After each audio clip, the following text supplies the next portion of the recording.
আসসালামু আলাইকুম। Technique easy education সবাইকে স্বাগতম জানাচ্ছি। আজকে দুইটি খুব সহজ এবং ইম্পর্টেন্ট ম্যাথ নিয়ে তোমাদের সাথে থাকবো আমি।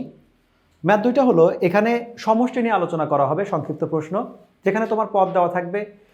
প্যাটার্নগুলো একই রকম। এখানে আমাদের যেমন দেওয়া আছে, একটা ধারা দেওয়া থাকলো, এই ধারাটির প্রথম 9টি পদের সমষ্টি। অথবা তোমাকে এটা একটা ধারা দিল, প্রথম পদ শেষ পদ দেওয়া আছে, তোমাকে পদ সংখ্যাগুলো খুঁজে বের করতে হবে। সাধারণত যেহেতু এটা এমসিকিউ, এই আমাদের সিকিউতে এখানে আমাকে এই যে 9টা খুঁজে বের করতে হয়, এইখানে আমাদের খুঁজে বের করতে হবে না, সাধারণত দিয়ে দিবে, কারণ এটা শর্ট কোশ্চেন। এই জন্যই বললাম ম্যাথটা হলো সহজ। প্রশ্নটা তাহলে কি? আমাদের ধারার ম্যাথ নিয়ে আমরা যখন আলোচনা করি তখন বলি যে ধারার ম্যাথটা মানে হলো আমাকে প্রথম এবং সাধারণ এই দুইটাকে নিয়ে আসতে হবে। প্রথম এবং সাধারণ বলতে প্রথম পদ, সাধারণ অন্তর বা অনুপাত। যদি আমাকে বলে দেয় যে এটা গুণোত্তর ধারা না সমান্তর ধারা, তাহলে তো হলো, না হলে আমরা যেটা করব এটাকে আমরা চেক করব। তো প্রথমে এই দুইটার বিয়োগফল 1 - 1/3, এটা হবে 2/3, বাট আমাদের 1/3 1/9 মাইনাস 1/3, এই দুইটাকে মাইনাস করলে এরকম কোনো ভ্যালু আসছে না। সরি, এটা যদিও উল্টা করে বিয়োগ করতে হবে, 1/3 - 1, মানে রেজাল্টটা মাইনাসে আসবে। তাহলে বুঝতে পারছি এটা আমাদের সমান্তর ধারা না। কিন্তু যদি ভাগ করি দ্বিতীয় পদকে প্রথম পদ দ্বারা, তাহলে 1/3 আসে, আবার তৃতীয় পদকে দ্বিতীয় পদ দ্বারা ভাগ করলে 1/3 আসে। অর্থাৎ ভাগফল যেহেতু সেম হচ্ছে, আর এটা আমাদের গুণোত্তর ধারা হবে। আগে প্রথমে লিখে নিব কি, যে প্রথম পদ যেটা আছে, প্রথম পদ হলো এ, সাধারণ অনুপাতটা কত, দ্বিতীয় পদ ভাগ প্রথম পদ, এটা আসলে 1/3। এই ম্যাথটা তোমাদের আগে বলেছিলাম আর এর দিকে খেয়াল রাখতে, একটা ম্যাথে এর আগের এপিসোডে, কিন্তু ওইখানে বলেছিলাম এই ম্যাথটাতে খেয়াল রাখার দরকার নাই, কারণ আমাদের সমষ্টির কথা বলে নাই। যদি সমষ্টির কথা বলে গুণোত্তর ধারা, আমরা জানি গুণোত্তর ধারা সমষ্টির সূত্র দুইটা আছে। একটা হলো এ r⁻n-1 ডিভাইডেড, এটা হলো r-1। এই সূত্রটা কখন ইউজ হবে? যখন আর এর ভ্যালুটা বড় থাকবে, যে বড় সে আগে থাকবে। এই ম্যাথটাতে আমাদের আর এর ভ্যালুটা 1-এর চেয়ে ছোট, যেটা আমরা সাইড নোটে দিয়ে রাখলাম। সেজন্য দেখো এখানে যেটা ছিল r⁻n-1, এখানে লেখা আছে 1 - r⁻1, এক্সচেঞ্জ হয়ে গেছে। যেহেতু আর ছোট, আর তাহলে পরে চলে গেল, আর বড় হলে আমাদের এরকমটা হবে। একই ম্যাথ, শুধুমাত্র যে বড় তাকে আমরা সামনে লিখি। সূত্র যেহেতু আমাদের আছে হলো দুইটা, আমি এইটাই কেন লিখবো সেটাই জন্য আমি সাইড নোটে দিয়ে দিব, এখানে r<1, অথবা লিখে দিব সরাসরি সাইড নোট দিয়ে r<1, যে কোনো একটা কথা লিখে দিব। তাহলে আমরা লিখে দিতে পারি ধারাটির প্রথম 9টি পদের সমষ্টি। প্রথম কথাটা কিন্তু উল্লেখ করব যোগফলের বেলায়, এই কথাটা প্রথম বলতে বোঝানো হচ্ছে যাকে আমরা এ ধরেছি, এ ধরে ওইখান থেকে শুরু করে 9টা পদের যোগফল। এই ধারাটা যদি অসীম হয়, অথবা ধারাটা আমার একটা অনেকগুলো আছে, সেখান থেকে 5টা 7টা পদের যোগফল নির্ণয় করব। কোন 5টা আমি নির্ণয় করব? প্রথমে যেটাকে আমি এ ধরেছি ওইখান থেকে 5টা। কোন 9টা আমি নির্ণয় করব? প্রথমে যেটাকে এ ধরছি ওইখান থেকে শুরু করে 9টা। সেজন্য তুমি সবসময় এই প্রথম কথাটা মিস করো না, এই প্রথম শব্দটা অবশ্যই উল্লেখ করে দিবে। সূত্রটা তাহলে কি হচ্ছে, এ r⁻n-1, এটা যেহেতু আমাদের S9 হলো প্রথম 9টা পদের সমষ্টি, তাহলে শুধুমাত্র এখানে যে আমাদের এনটা আছে, এনটাকে আমরা 9 দ্বারা রিপ্লেস করে দিব। এই ম্যাথগুলো সাধারণত 3⁹ অনেক সময় বড় চলে আসে। যখন পাওয়ারগুলো অনেক বড় হয়, আমি ক্যালকুলেশন না করে আমি যদি 3⁻, এখানে যেমন 9 আছে এভাবেও রেখে দেই, তারপরে ক্যালকুলেশনটা ওকে। বড় ক্যালকুলেশনগুলো সাধারণত আমরা একদম সব কিছু ভেঙে দেই না। ক্যালকুলেশনটা তাহলে কি হচ্ছে, আমাদের সামনে আছে 1 মাল্টিপ্লাই, তো কোনো কিছুকে 1কে মাল্টিপ্লাই করা না করা তো একই কথা, সেই জন্য আপাতত 1টাকে আমরা ভুলে গেলাম। এই 1 একদম ঠিক থাকলো। 1/3 whole to the power 9, whole power মানে পাওয়ারটা লব হর দুজনকে দেওয়া আছে, কিন্তু 1-এর উপর আমরা যে পাওয়ারই দেই আমাদের 1 সবসময় আমাদের 1ই থাকবে। আর 3⁹ এটা আমরা লিখে দিলাম 3⁹। নিচে যেটা আছে আমি চাইলে আগেও লসাগু করতে পারি। এখন কি করব, এই যে আমাদের নিচের পদটা আছে সেটা হলো 1 - 1/3, এটাকে যদি লসাগু করি তাহলে কি হবে, এইটুকে, শুধুমাত্র এইটুক ফোকাস করো, এইখানে যেটা হর আছে সেই হরকে ফোকাস করো। যদি আমরা এইটুক ফোকাস করি তাহলে আমাদের লসাগুটা হলো 3। তাহলে পূর্ণ সংখ্যার সাথে আমরা দুইভাবে বলি, যে হর দ্বারা ভাগ আর হলো লব দ্বারা গুণ। এইখানে আমাদের 1-এর নিচে কোনো হর নেই, মানে হলো 1 আছে। 1 দিয়ে 3কে ভাগ করলে 3 হয়, 3 সাথে উপরের 1 যেটা দেখা যাচ্ছে তাকে মাল্টিপ্লাই করলে 3 হয়। অন্যভাবে আমরা বলি, পূর্ণ সংখ্যা থাকলে লসাগুর সাথে সরাসরি এটা গুণ হয়। ধরলাম এটা আমাদের 2 ছিল, তাহলে সরাসরি আমাদের 3 দুগুণ এখানে 6 হতো। তো এইভাবে নর্মালি আমরা হলো লসাগুটা করে রাখলাম। এর মানে হচ্ছে কি 2/3। এইটুকের ক্যালকুলেশন আমরা এক লাইনে একটু কম লিখেছি, সেটাকে আমরা লিখতে পারি এখানে, এটা লিখতে পারি 1 - 1/3 3⁹ এখানে হয় হলো 2 ডিভাইডেড বাই, এটা হলো 3।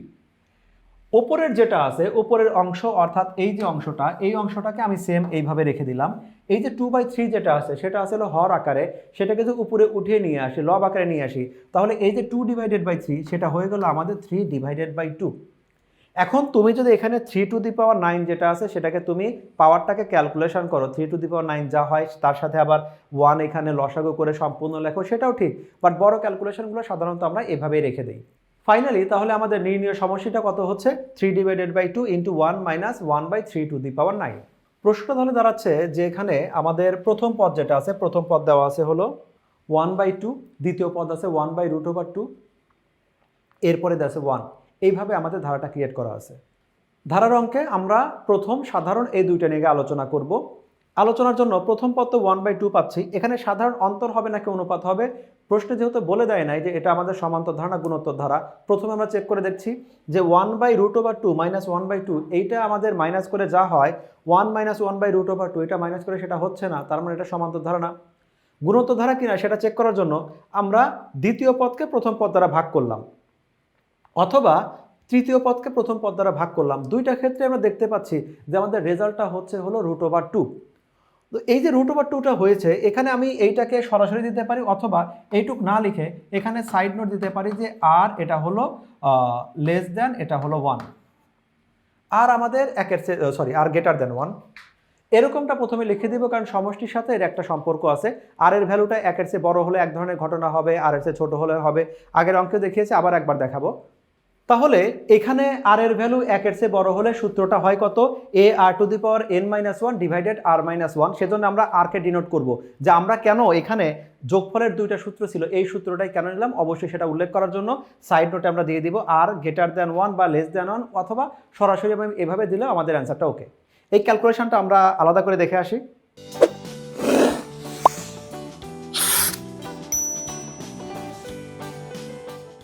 তাহলে আমরা ধারাটা থেকে পাচ্ছি প্রথম পদ আমাদের হাফ, তারপরে হলো সাধারণ অনুপাতটা কি হবে? দ্বিতীয় পদ ডিভাইডেড বাই প্রথম পদ। আমি যদি এইটা দিয়ে করতাম অনেক ইজি বের হয়ে যেত। আমি এটা দেখাচ্ছি শুধুমাত্র ক্যালকুলেশনটা বোঝার জন্য। এই ক্যালকুলেশনটা তোমাদের কাছে অনেকেরই কমপ্লেক্স মনে হয়।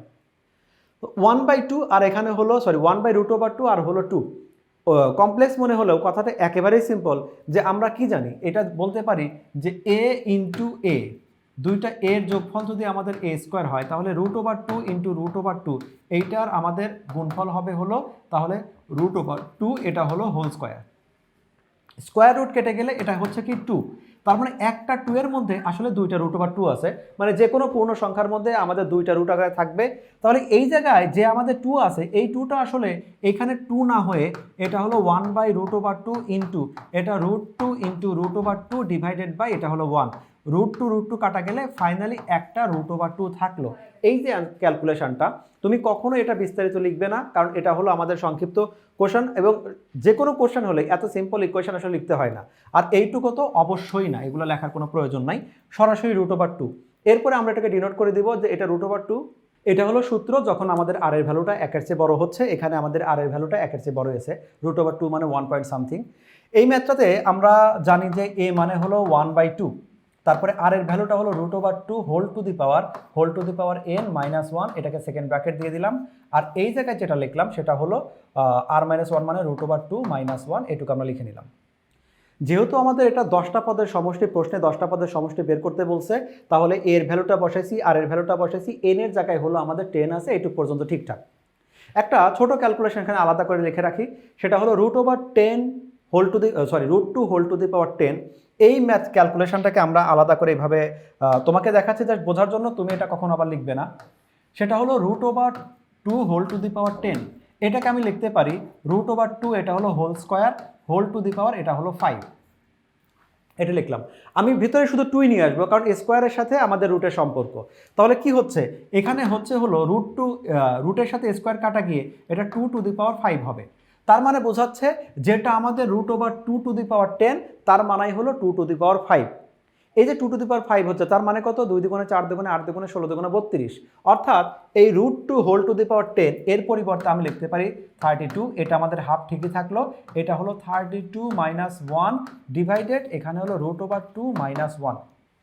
ফাইনালি তাহলে এখানে হাফ ইন্টু এটা হলো 31 ডিভাইডেড বাই √/2 - 1 এটুকু আসলো। ক্যালকুলেশনগুলোকে আমরা রিপ্রেজেন্ট করার সময় যত সহজে ক্যালকুলেশন রিপ্রেজেন্ট করতে পারি, যত সিম্পলভাবে রিপ্রেজেন্ট করতে পারি সেটা ভালো।